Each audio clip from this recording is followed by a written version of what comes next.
Why is Deshaun so well suited to, the no huddle? How much leeway are you giving him in terms of, what he can do when he's out there? And are you just really starting to imagine all the possibilities of all the things that this player can do for you?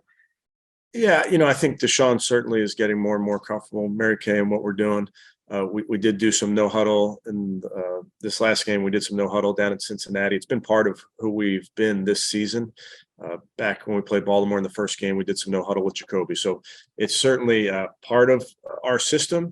And I think it's really game by game, the matchups, the certain things you're trying to do dictate how often and if you get into it at all. So this week you could be in no huddle the whole game. You may not get into it at all, really just depending on what you're expecting from your opponent. And when he talks about, hey, I can do the kinds of things that Patrick can do, let me have a chance to do the no lookers and all that stuff. Are you, how excited are you that he can do that kind of stuff? Yeah, I see it in practice, Mary Kay. So I certainly know what Deshaun is capable of, and he sees it really, really well. He had some plays in the game yesterday. One in particular that I'm thinking about where he has an uncanny ability to make some throws in tight, tough windows. So it's definitely a part of his game and a part of our game that will continue to grow. What would you say the most crucial parts of his game are that when you're watching him develop and get used to this offense that you're looking to see grow?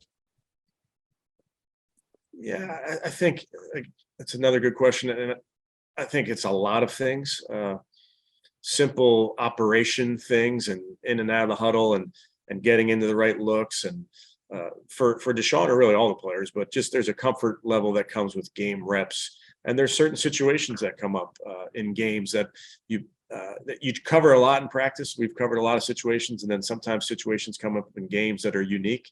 And it gives you an opportunity to cover them in the moment. And then this morning, sitting down and watching the tape with all the quarterbacks, we can go through all those moments and take our time and talk through them. So I think for Deshaun in particular, but for all our guys, but for Deshaun, getting into these game reps, getting into these situations and understanding why we're calling things and how we're trying to attack the defense. He talked last night too about